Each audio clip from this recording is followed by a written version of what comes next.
Recording commence.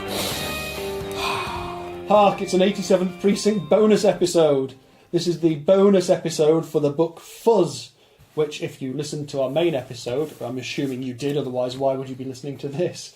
You will have heard us discussing awarding a grand total of 83 police shields, so it's a good one. And we talked about its comic nature, we talked about its relationship to the real world of New York City in the late 60s, and we didn't talk at all about the book covers because we saved that for now. And as you will have heard Steve-O announce, because I'm going to leave that in the edit, good, the huffing is about to commence. But, well, you know what, let's get the huffing out of the way, Steve-O, before we describe the covers. Well, I'm fearful of huffing my book because my book is literally falling to pieces, as is yours. Yes. So they've got the same one, so I wonder whether there was actually an issue in the factory where these were produced, because mine's in terrible condition. You better take a ginger sniff of it. Shall we huff a broken page or a I don't know if that'd make a difference. I'm going to huff Chapter 7, which is coming out. He went in delicately, like a powerful probe. Like acidic. Acidic. I suspect mine would probably smell exactly the same. Well, let me have a smell. There we go. Yeah, yours is just the same. Well, yours seems odourless a bit. Oh, yeah. And Morgan's got a pan copy, slightly different edition to ours. Perhaps Steve would like to stick his beak in that. Yeah. Bit Oh, he's gone for a third. perfumey, that one.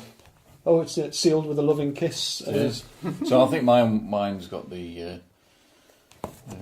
well, ours have got the same cover then. Yeah, so in terms of what we've got, we've all got pan editions. Mine is listed as 1970. This edition published 1970, it says. 7th printing, 1979. Yeah, 79. 6th printing, 1977. So Morgan's is, a couple of years before.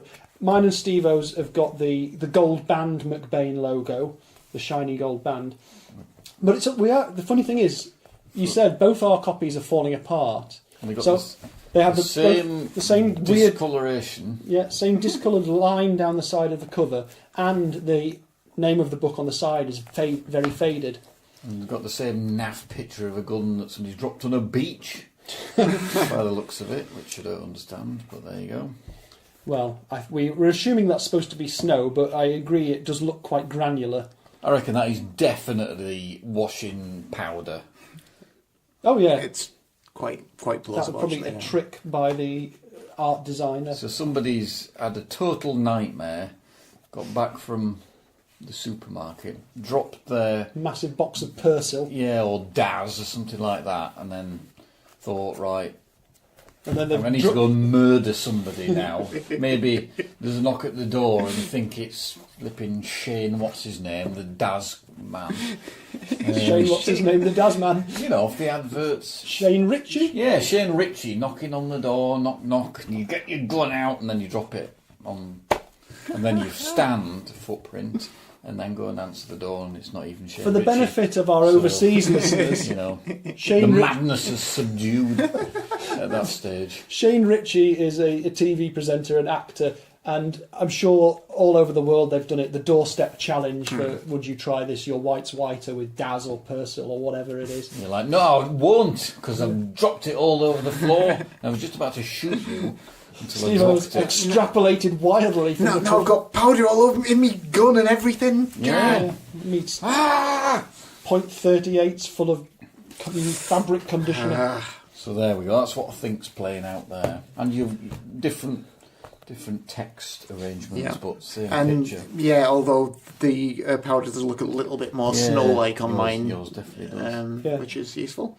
There's a grey green. And my edition's held up rather better on the whole, I think. 60p well spent back in 1977, I think. Oh, these were 80p, these ones. Yeah, someone got ripped off. Yeah. Saw you come in. I paid £1 for mine. I paid £1 for mine, and it's one of the ones that was that's still ex libris to D. Llewellyn Hodge, Nice. I think it's the last of my Llewellyn Hodge books that I got. Clearly a job lot Any was price sold. in yours, Morgan? No, What you might have alas paid and for it? alack, no. So, anyone's guess. Right, well, for The Huffing's done with. the Huffing's done with, so we'll just have a little review of the Oh, I always like the looking at original old- covers. The old covers. Let's have a look at those. Oh, I like that. That red one looks amazing. Jesus, look at that. It's pretty dynamic, Burning. isn't There's it? a picture of a burning homeless person. So the That's Doubleday hardcover in America is a police telephone stand with the word Fuzz scribbled on it in graffiti. oh right. I was just looking at that, thinking, what on earth's that?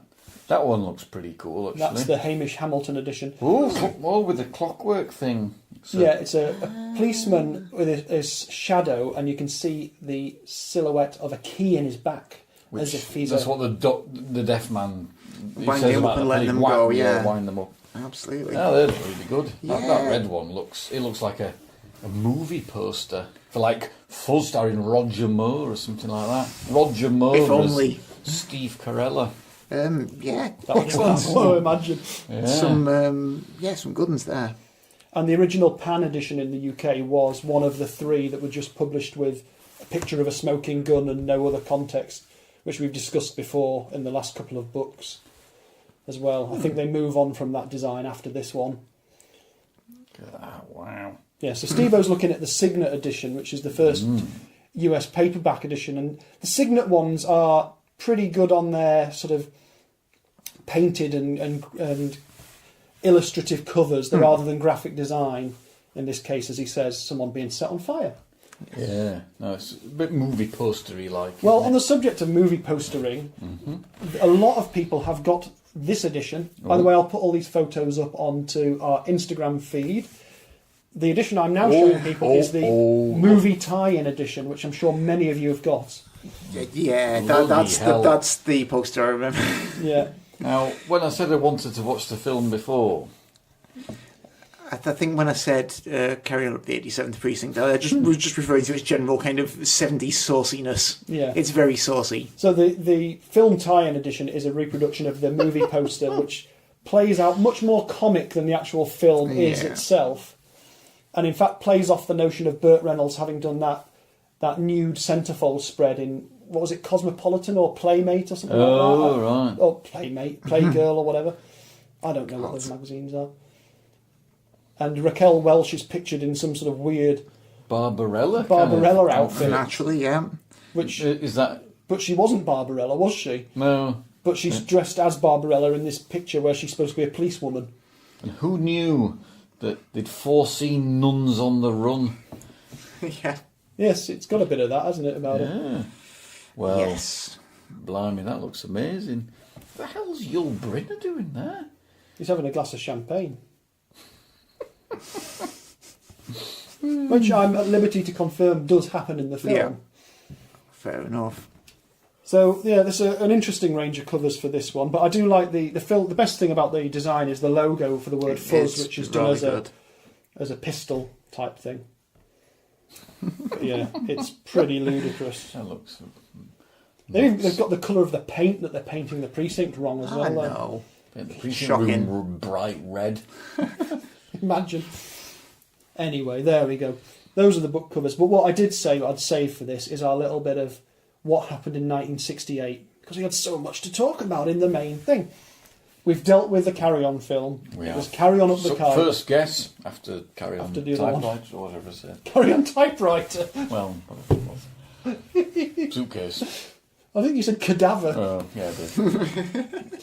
Don't get typewriters and cadavers confused. Do you want to have a bash at the top 5 in the UK and the US around the time this book was published? Let's say... If it helps you, I'll give you the actual date. The copyright date was the 13th of September 1968, so we're in the back end of 68. Lady Madonna? No, No. Well, but it is a Beatles number 1 in the UK. ooh. 68.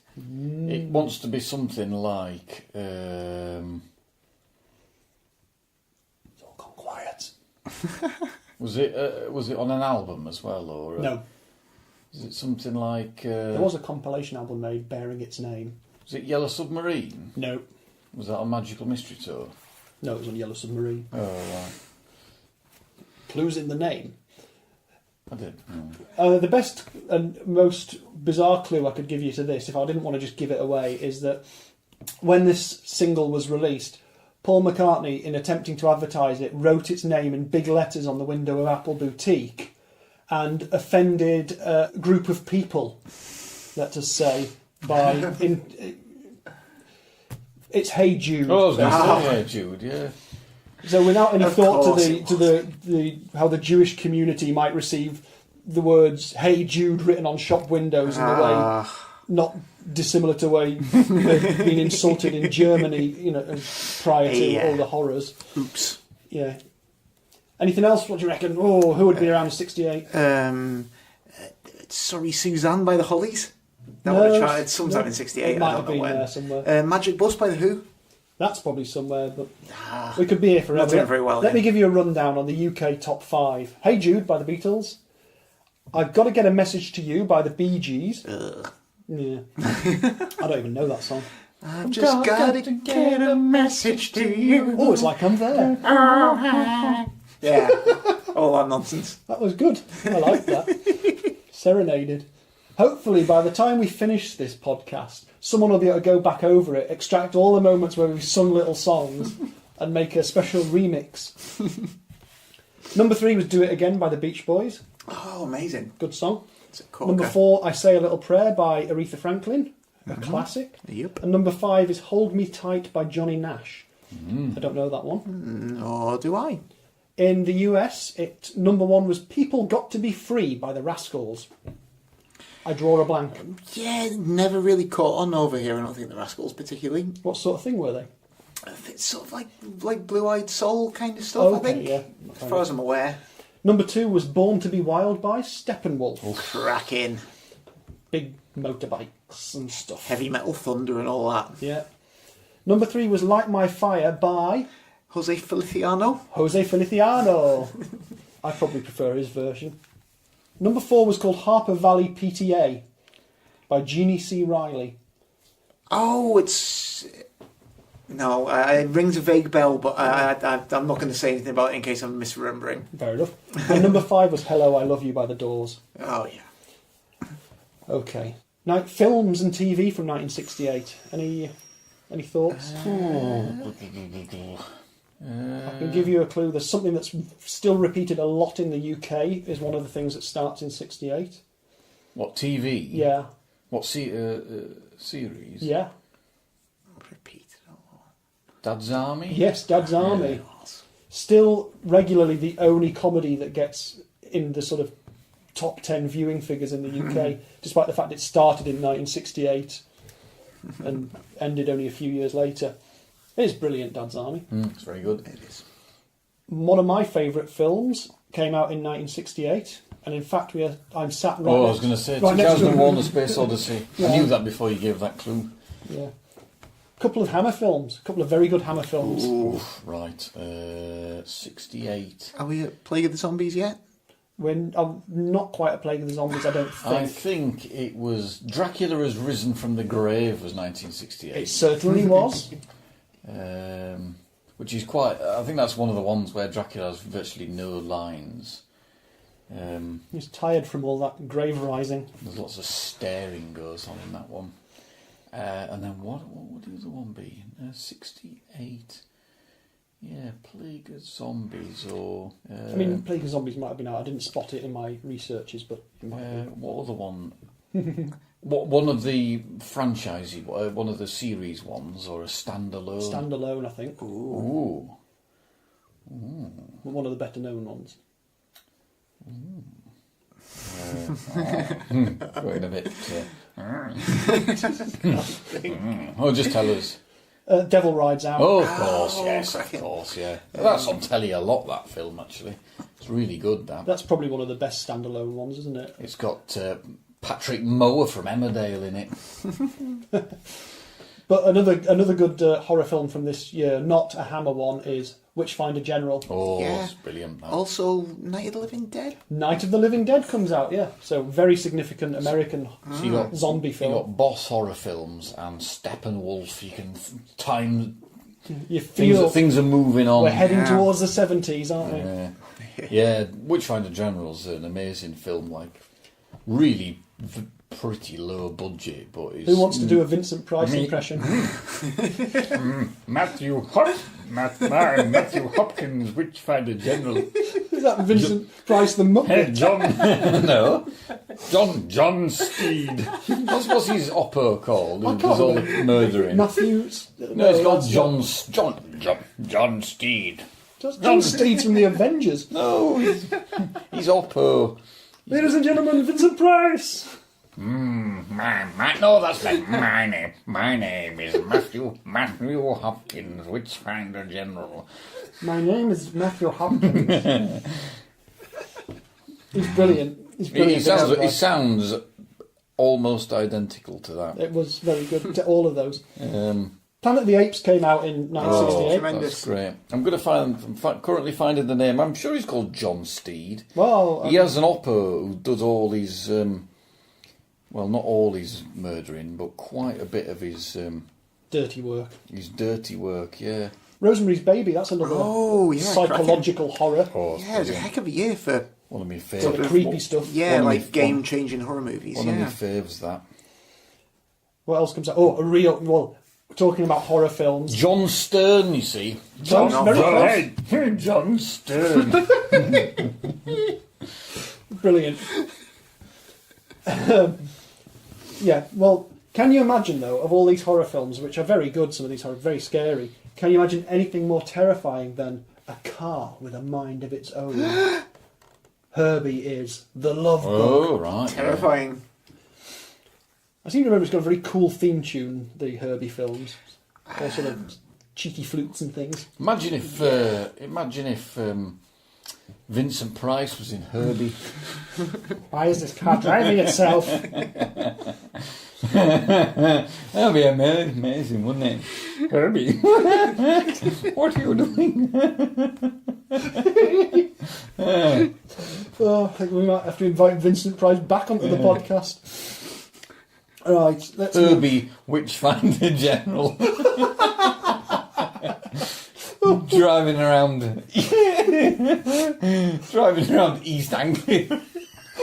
with a load of firewood in the trunk. Oh, Lord. That was a crossover event of the century, that. Oh, dear me. Driving around East Anglia in a Volkswagen Beetle during the Civil War. Oh. Yeah. Oh, Lord almighty. Oh, God, he's here again. You hear him coming from miles away. Oh, dear me, I don't know. We can move on from this. No. Or whether we should. I will try. In terms of comedy films, The Odd Couple comes out, of which the TV series later stars Jack Klugman of Quincy fame. Indeed, in the Walter Matthau role, Yes, I believe so. And the film Inspector Clouseau comes out, Yeah. though it doesn't star Peter Sellers. It wasn't directed by Blake Edwards, and the music wasn't by Henry Mancini. So, Oh, I never knew there was a. yeah. I've forgotten who it was who they got into. Do you know what? I was so unimpressed, I didn't even write it down. It crops up on TV occasionally, and I occasionally consider watching it and then think, So they just remade the film, or just They it bombed just- so much they thought, we'll just do another because nobody will ever notice. I don't think they just tried to continue the series. I think basically at the time, none of the people who'd done the original, particularly Peter Sellers, were interested in doing it. Although I think he returned to it after this, didn't he? Yeah, and was it before A Shot in the Dark, possibly? Yeah. Something like that, I think. Right, let's get on to politics and infrastructure. Oh, infrastructure. Well, here's an interesting one. It was 1968 when London Bridge was sold, Oh, right. which I still find a very strange thing to bizarre, isn't it? comprehend. So, sold it to that guy in. Yeah, which state's it in? I can't remember. Has he gone to Texas somewhere? I don't know. Arizona. Arizona, yeah. So basically, this guy called Robert P. McCulloch bought the old London Bridge, which is going to be demolished, so they build a new one. And there's this myth that he wanted to buy Tower Bridge, and he instead got the rather boring. But he said, "No, I knew what I was buying." Yeah, because it was like incredibly old, wasn't it? Yeah, it was. Yeah, it's still there now. It's in where it was installed in Arizona. But I think we all need to have possibly a moment's silence, because something we all, I think, genuinely love quite a lot is steam engines. Oh, right, yeah. So what could the sadness be about steam engines? It would have been the last steam services, I would think. Yeah, the last British Rail steam service. Liverpool Lime Street to Carlisle. Yeah. So that's a sort of local thing here.